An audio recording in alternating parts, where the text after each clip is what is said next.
let's talk about Enron.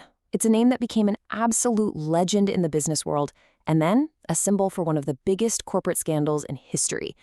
This is a wild story of insane ambition, jaw-dropping deception, and a collapse so huge it literally changed the rules of the game for corporate America.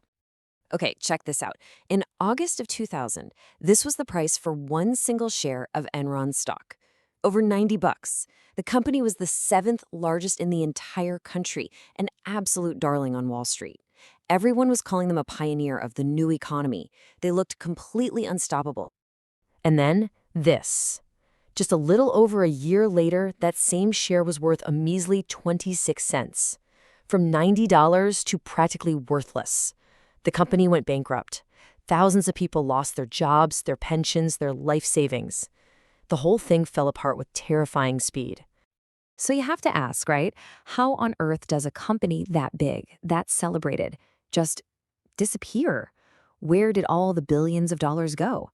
Well, to figure that out, we have to look behind the curtain they so carefully constructed. See, to really get what happened, you first have to understand the powerful story Enron was telling the world. They were masters at crafting this image of transformation, convincing everyone that they were no longer some boring, old-fashioned company. And this is the key. There was old Enron, a company that owned actual physical gas pipelines. Tangible stuff you could see and touch. It was stable, maybe a little boring, but predictable. But they sold the world on new Enron. This was a super exciting asset-light company that was all about ideas, trading complex energy contracts. It was about intangible assets, big brain power, and the promise of even bigger profits. But here's the thing. That innovative image was just a mirage. Behind the scenes, the real innovation at Enron wasn't in energy at all. It was in some of the most creative and deeply deceptive accounting you've ever seen. Their number one weapon was something called mark-to-market accounting. Now, stick with me here.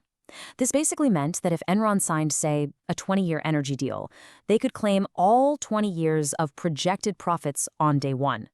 It didn't matter if a single dollar had actually come in the door. They could literally invent profits based on what they hoped a deal would make in the future. Their second tool was even shadier: special purpose entities, or SPEs.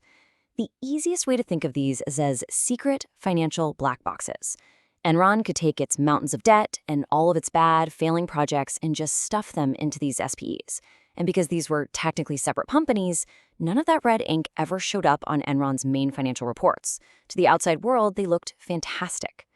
So here's how they put it all together to create this cycle of lies. Step 1, Enron signs a big long-term deal. Step 2, they use mark-to-market to immediately book huge imaginary profits. But what happens when those deals go sour or the debt starts piling up? That brings us to step 3. They just dump all the bad stuff into one of those off-the-books SPEs. And step 4, the SPE makes the losses disappear. So all Wall Street ever sees are those amazing, made-up profits. It was a perfect system of deception. Now, a fraud this big makes you wonder, wait a minute, where was everybody? You can't just invent billions of dollars without someone noticing. And the scary truth is, the very people who were supposed to be the watchdogs were either looking the other way or were in on it. I mean, the failure was staggering. You had their own auditors, Arthur Andersen, one of the biggest accounting firms on the planet, signing off on these fake numbers year after year.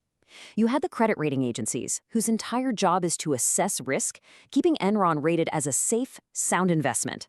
And the Wall Street analysts? Most of them were just cheerleaders, screaming strong buy at the top of their lungs. Get a load of this quote. This wasn't from years before the fall. This was an analyst in the middle of 2001, just a few months before the whole house of cards collapsed. It just goes to show you how powerful that illusion was. The experts weren't just fooled, they were helping to sell the lie. So, at the end of the day, this wasn't just a story about a few bad guys at the top. Of course, there was immense greed, but the Enron scandal ripped the cover off some deep structural problems in our whole financial system, from how companies are audited to the way Wall Street analysts are incentivized. The whole system failed. The collapse of Enron was like a financial earthquake. The shockwaves that it sent out led to the biggest reforms in American business practices since the Great Depression, changes that directly affect how companies operate today. The timeline is just incredible. In 2001, Enron files for what was then the largest bankruptcy in U.S. history.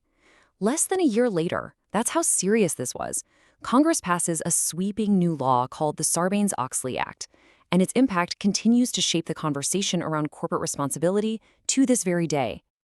So what did this law actually do? Well, for starters, it put much tighter rules on auditors to make sure they're actually independent. It forced companies to be way more open and honest about their finances, especially those shady off-balance sheet deals. And maybe most important, it made it a criminal offense for CEOs to knowingly sign off on false financial reports. It put some real teeth into the law. And that really brings us to the big question for today, doesn't it? We created all these new rules to stop another Enron, but are they enough?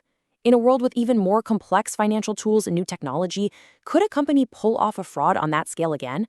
It's a sobering thought and a pretty powerful reminder that the fight for honesty and transparency in business is really never over.